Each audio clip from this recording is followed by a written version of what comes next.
నమస్తేనండి. శ్రీమాత్రే నమః ఛానల్‌కి స్వాగతం. ఆ లలితా పరమేశ్వరి అమ్మవారి ఆశీస్సులు మనందరిపైన ఉండాలని సదా కోరుకుంటున్నాను. ఈరోజు కార్తీక శుద్ధ పాడ్యమి. అంటే ఈరోజు కార్తీక మాసం ప్రారంభమవుతుంది. ఈరోజు బలిపాడ్యం కూడా. మరియు గోవులను భక్తిగా ఆరాధించే రోజు కూడా ఇదే. మరి శ్రీకృష్ణుడు ఎత్తిన గోవర్ధనగిరి ఇప్పటికీ ఉంది. అది ఎక్కడంటే భాగవతంలో దేవేంద్రుడు ప్రజలపై కుండపోత వర్షాన్ని కురిపించినప్పుడు వారిని రక్షించడానికి శ్రీకృష్ణుడు గోవర్ధనగిరి పర్వతాన్ని చిటికెన వేలిపై ఎత్తిన కథను మనము వినే ఉంటాము. అయితే శ్రీకృష్ణుడు ఎత్తిన ఆ పర్వతము ఇప్పటికీ ఉంది. ఇది ఎక్కడ ఉండి ఎలా చేరుకోవాలి అనే విషయాలను ఇప్పుడు తెలుసుకుందాము. శ్రీకృష్ణుడు లీలల గురించి చిన్నతనంలో ఎన్నో కథలు వినే ఉంటాము. ఉట్టి మీద వెన్నను దొంగిలించడము, మన్ను తినడము, గోపికలను ఆట పట్టించడం వంటి అల్లరి పనులతో పాటు ఆలమందలు, ప్రజల పట్ల అమితమైన ప్రేమను కనపరిచేవాడు. దుష్ట శిక్షణ కోసము, ప్రజల రక్షణ కోసం పాటుపడేవాడు. అలా శ్రీకృష్ణుడి లీలల గురించి సంబంధించి ఎన్నో కథలు ప్రాచుర్యంలో ఉన్నాయి. అయితే అవి కథలు కావు. మనము కళ్ళ ముందే ఉన్న నిజాలు అని నేటికి కొన్ని ప్రదేశాలు రుజువు చేస్తూ ఉంటాయి. వాటిలో ప్రముఖమైనది ఈ గోవర్ధనగిరి. ఈ పేరు ఎక్కడో ఉన్నట్లు ఉంది కదా! అవును, మీరు సరిగ్గానే ఆలోచించారు. శ్రీకృష్ణుడు ప్రజల రక్షణ కోసము చిటికెన వేలిపై ఎత్తిన గోవర్ధనగిరి ఇది. చిన్నప్పుడు గోవర్ధనగిరి వృత్తాంతం విన్నవారు శ్రీకృష్ణుడి లీలల గురించి ఎంతో గొప్పగా ఊహించుకుంటూ ఉంటారు. ఆ ఊహకే అంత గొప్పగా కనిపిస్తే నేరుగా వెళ్ళి గోవర్ధనగిరిని చూస్తే ఇంకెలా ఉంటుంది? గోవర్ధనోద్ధారణం చేసిన శ్రీకృష్ణుడి లీలల గురించి ఇప్పుడు మనం తెలుసుకుందాము. మన ఛానల్ని ఫస్ట్ టైం చూస్తున్నట్లయితే ఈ వీడియో కనుక మీకు నచ్చినట్లయితే లైక్ చేయడం మాత్రం మర్చిపోకండి ఫ్రెండ్స్. మరియు మన ఛానల్ని సబ్స్క్రైబ్ చేసుకొని సపోర్ట్ చేయగలరని భావిస్తున్నాను. పురాణాల ప్రకారము పూర్వము బృందావనంలో దేవతలకు అధిపతి అయిన ఇంద్రుని సంతృప్తి పరిచేందుకు ప్రతి ఏటా వైభవంగా ప్రజలు పూజలు నిర్వహించేవారు. అయితే ఒకసారి శ్రీకృష్ణుడు ప్రజలతో మనం గోపాలులం, మనకు జీవనాధారమైన గోవులను పూజించాలి కానీ ఆ ఇంద్రుడికి పూజలందుకు అని ప్రశ్నించాడు. దీంతో ప్రజలు ఇంద్రునికి బదులుగా గోవులకు పూజలు చేయటం మొదలు పెడతారు. దీంతో కోపంతో రగిలిపోయిన ఇంద్రుడు ఆ ప్రాంతంలో కుండపోత వర్షాలను కురిపిస్తాడు. అప్పుడు శ్రీకృష్ణుడు ఇక్కడే అతిపెద్ద గోవర్ధన పర్వతాన్ని తన చిటికెన వేలుతో ఎత్తి ప్రజలను, గోవులను దాని కింద ఉంచి రక్షిస్తాడు. దాదాపు 7 రోజుల పాటు భీకర ప్రళయాన్ని సృష్టించిన ఇంద్రుడు చివరికి కృష్ణుని భగవంతుడిగా గుర్తించి తన ఓటమిని అంగీకరిస్తాడు. అలా గోపజనులను, గోవులను కాపాడిన కృష్ణుడు గోవిందుడు, గిరిధారి అనే నామాలతో ప్రసిద్ధి చెందాడు. ఈ గోవర్ధనగిరి ఉన్న గ్రామాన్ని గోవర్ధన్ అనే పేరుతోనే పిలుస్తారు.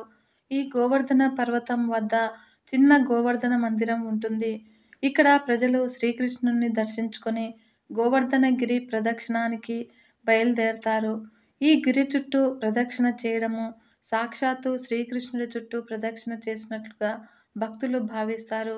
ఈ పర్వతానికి ఒక ప్రత్యేకత ఉంది. ఇది నిలువుగా కాకుండా అడ్డంగా విస్తరించి ఉంటుంది. మరి దీని చుట్టుకొలత దాదాపు 11 కిలోమీటర్లు. అంటే గిరి ప్రదక్షిణ చేసేవారు 11 కిలోమీటర్లు చుట్టి రావాలి. పిల్లల నుంచి పెద్దల వరకు ప్రతి ఒక్కరూ ఈ గిరి ప్రదక్షిణ చేయటానికి ఎంతో ఉత్సాహం కనబరుస్తారు. చిన్న చిన్న ఆశ్రమాలను, సాధువుల కుటీరాలను, గ్రామాలను దాటుకుంటూ ఈ ప్రదర్శన సాగుతుంది. మరికొందరు భక్తులు కుటుంబంతో సహా ఈ గోవర్ధనగిరి చుట్టూ సాష్టాంగ ప్రదక్షిణ చేస్తారు. కొండపై ఉన్న భవనాలు, నిర్మాణాలు 16వ శతాబ్దం నాటివని చెబుతారు. ఇక్కడ కొన్ని అవశేషాలకు పురావస్తు ఆధారాలు లేవు. ఎంతో ఘనమైన పురాణ ప్రాముఖ్యత గల గోవర్ధనగిరికి సమీపంలో అనేక పర్యాటక ఆకర్షణలున్నాయి. ఈ గోవర్ధనగిరితో పాటు ఈ ప్రదేశాలను సందర్శించేందుకు దేశ విదేశాల నుంచి టూరిస్టులు అధిక సంఖ్యలో ఇక్కడికి వస్తూ ఉంటారు. అయితే ఈ గోవర్ధనగిరి ఉత్తరప్రదేశ్ రాష్ట్రంలోని మథురా జిల్లాలో బృందావన్కు సమీపంలో ఈ గోవర్ధనగిరి ఉంది. బృందావన్ నుంచి గోవర్ధనగిరికి 22 కిలోమీటర్ల దూరంలో ఉంది. ఈ గోవర్ధనగిరినే వజ్రగిరి అని కూడా పిలుస్తారు. యమునా నది తీరాన ఉండే ఈ క్షేత్రము ఆధ్యాత్మిక శోభతో ఆకర్షణీయంగా కనిపిస్తుంది. మరియు ప్రముఖ పర్యాటక కేంద్రమైన మధురకు దగ్గరగా ఉన్న గోవర్ధన్ ఉత్తరప్రదేశ్లోని ఓ సుందరమైన పట్టణము.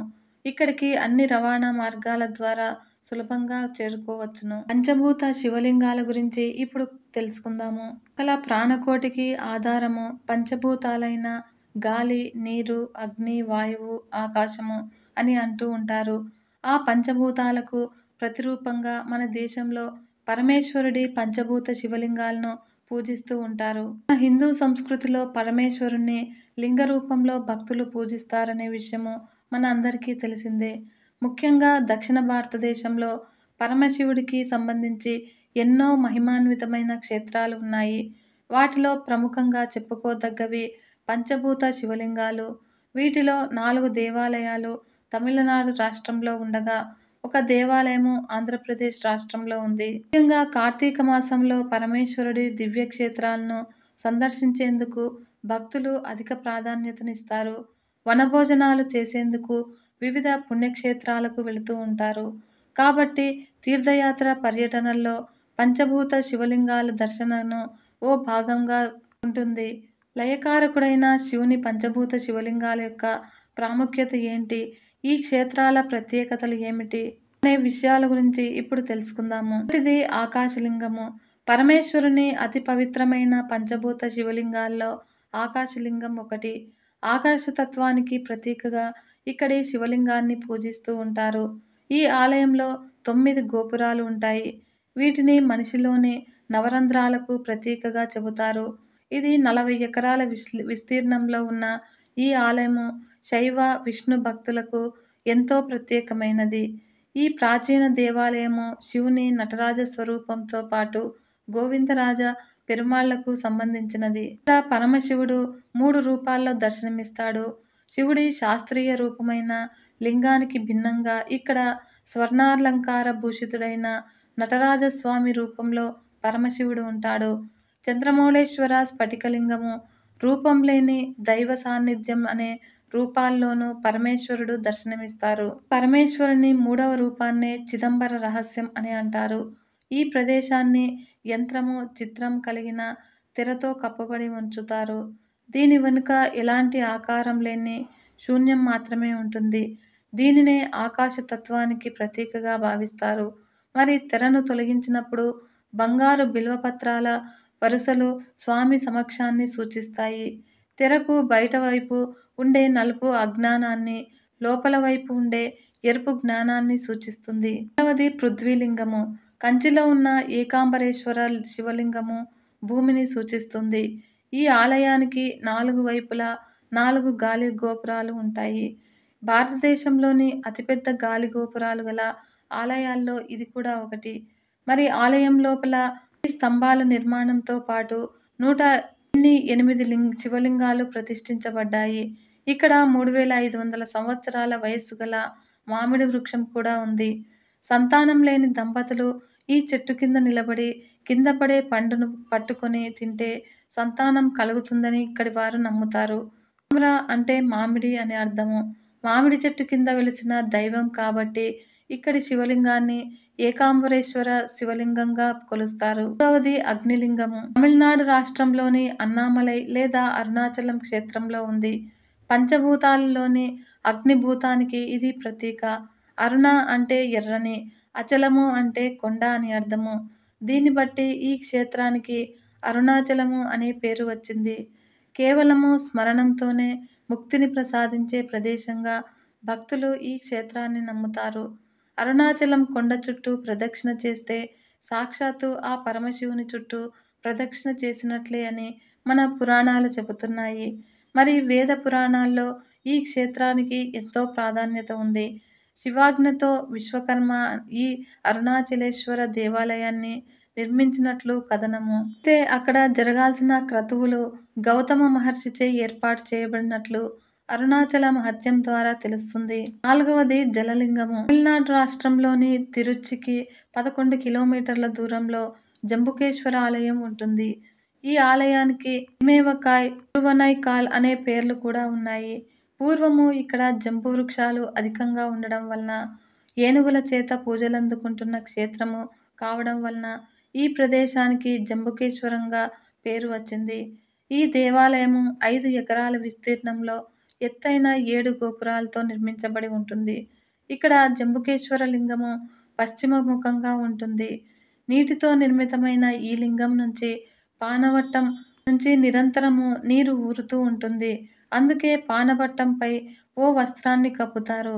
దీన్ని కొద్దిసేపటి తర్వాత పిండి ఆ నీటిని భక్తులకు చూపిస్తారు. 5వది వాయులింగము.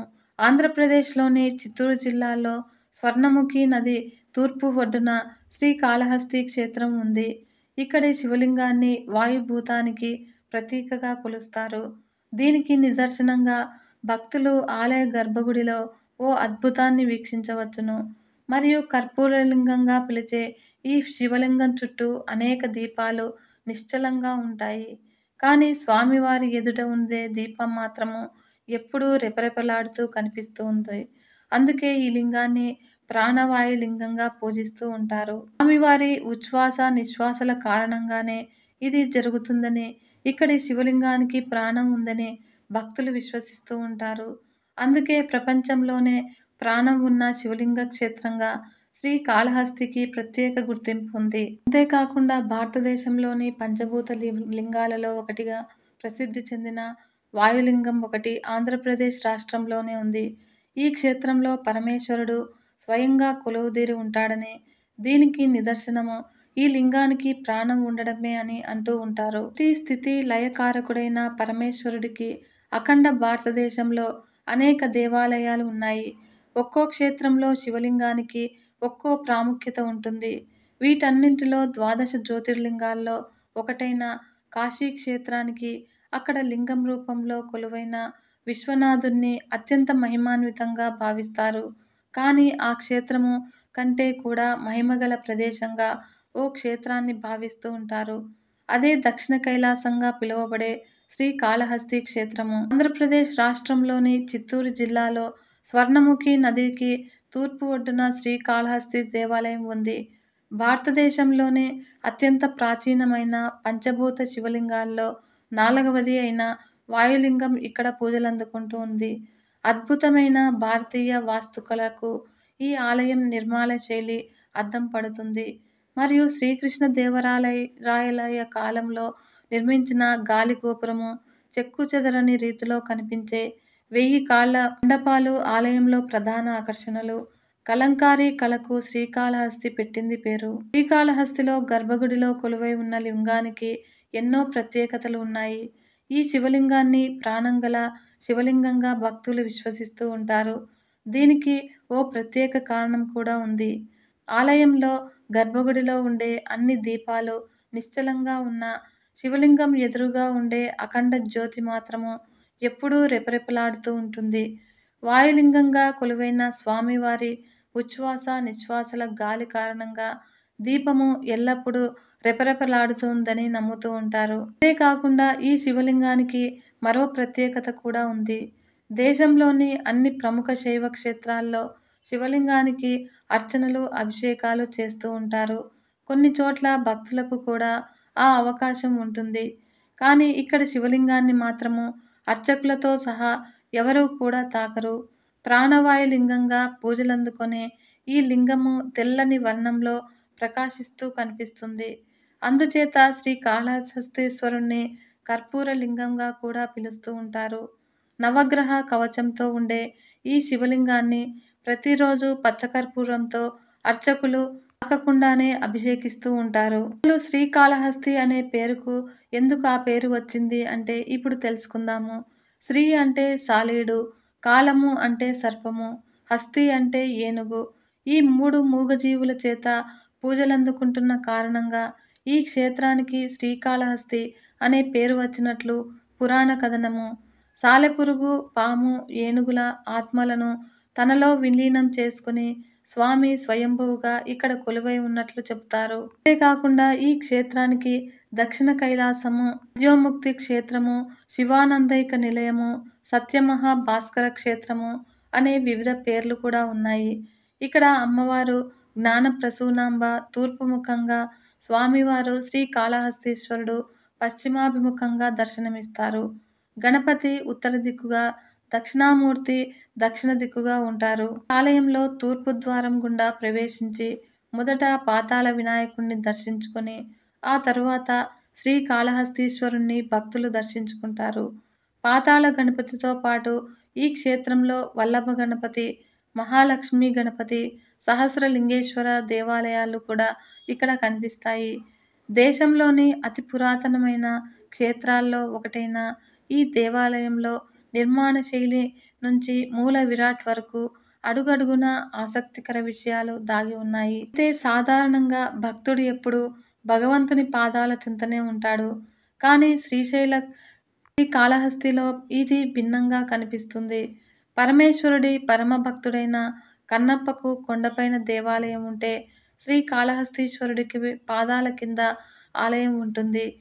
అందుకే పరమేశ్వరుణ్ణి భక్తవల్లభుడు అని కూడా పిలుస్తూ ఉంటారు. ఈ మహాశివరాత్రి రోజున ఇక్కడ జరిగే బ్రహ్మోత్సవాల్లో తొలి పూజను కొండపై ఉన్న కన్నప్ప ఆలయంలో చేయడము మరొక విశేషము. పరమేశ్వరుడికి మహాభక్తులైన రోమస మహర్షి, దూర్జటుల దేహాలను కూడా శ్రీకాళహస్తీశ్వర ఆలయంలో సమాధి చేశారు. ఆలయం రాజద్వారము దాటే గడప కింద వారి దేహాలను ఉంచారు. వేశ్యకన్యలు, యాదవరాజు, వశిష్ఠుడు ఇలా ఎన్నో కథలు ఈ క్షేత్ర మహత్యంతో పెనవేసుకొని ఉన్నాయి. అంతేకాకుండా ఈ కాళహస్తి క్షేత్రం అనగానే మొట్టమొదట గుర్తొచ్చేది రాహుకేతువుల శాంతి పూజలు. శ్రీకాళహస్తీశ్వరుడి ఉండే నవగ్రహ కవచం ద్వారా రాహుకేతువులతో పాటు గ్రహాలన్నీ పరమేశ్వరుడి అదుపులో ఉంటాయని నమ్ముతూ ఉంటారు. ఇక జ్ఞానప్రసూనాంబ అమ్మవారికి కూడా కేతువు వడ్డాణంగా ఉంటాడు. అందువల్ల ఈ క్షేత్రంలో రాహు, కేతు శాంతి పూజలను ప్రముఖంగా నిర్వహిస్తూ ఉంటారు. మరి ఆలయంలో జరిగే ఈ శాంతి పూజల్లో ఒకేసారి వందల సంఖ్యలో ప్రజలు పాల్గొంటూ ఉంటారు. సాధారణంగా శైవ క్షేత్రాల్లో నవగ్రహ మండపం విడిగా ఉంటుంది. కానీ ఇక్కడ నవగ్రహాలన్నీ కాకుండా కేవలం శనీశ్వరుడికి మాత్రమే మండపం ఉంటుంది. శని త్రయోదశి రోజున ఇక్కడ శనీశ్వరుడికి చేసే అభిషేకాన్ని తిలకించేందుకు భక్తులు పెద్ద సంఖ్యలో వస్తూ ఉంటారు. కాళహస్తిలోని సుబ్రహ్మణ్యేశ్వర స్వామికి ఓ ప్రత్యేకత ఉంది. ఇక్కడ సుబ్రహ్మణ్యేశ్వర స్వామిని వల్లీ దేవసేన సమేత చెంగల్వరాయునిగా కొలుస్తూ ఉంటారు. ఇక్కడ తప్ప దేశంలో మరెక్కడ సుబ్రహ్మణ్యేశ్వరుడికి ఈ పేరు ఉండదు. అదేవిధంగా ఆలయంలో ఉండే మరో ప్రధాన ఆకర్షణ సహస్రనామ మండపము. శ్రీకాళహస్తి ఆలయంలో ఎక్కడా ఆకాశం కనిపించదు. కానీ ఈ మండపంలో ప్రత్యేకంగా కేటాయించిన గుర్తుల వద్ద నిలబడి చూస్తే స్వామివారి శిఖరము, అమ్మవారి శిఖరము, భక్త కన్నప్ప ఆలయ శిఖరాలు స్పష్టంగా కనిపిస్తాయి. ఈ మండపంలో ధర్మరాజు, యమధర్మరాజు, చిత్రగుప్తులు ప్రతిష్ఠించిన శివలింగాలు కూడా కనిపిస్తూ ఉంటాయి. ఇలా ఎన్నో ప్రత్యేకతలు, విశిష్టతలతో కాళహస్తి క్షేత్రము ఆధ్యాత్మిక, పర్యాటక గమ్యస్థానంగా మారింది. మరి ఈ క్షేత్రాన్ని ఒక్కసారి సందర్శించిన వారి మళ్ళీ మళ్ళీ సందర్శించేందుకు ఉత్సాహం చూపిస్తూ ఉంటారు. ఈ కార్తీక శుద్ధ పాడ్యమి రోజున గోవులను భక్తి శ్రద్ధలతో పూజిస్తూ ఉంటారు.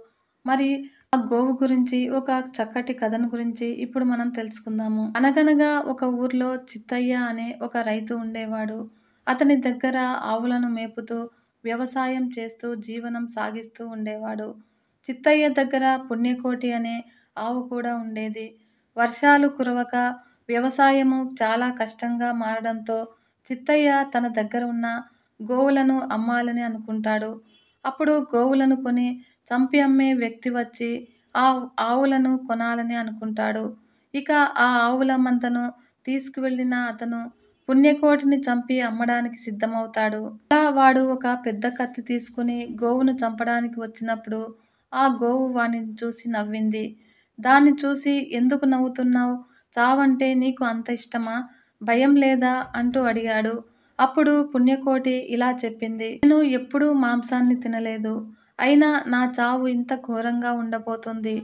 ఏ తప్పు చేయక ఎవరికీ హాని కలిగించని నాకు ఇంత దుస్థితి వచ్చింది.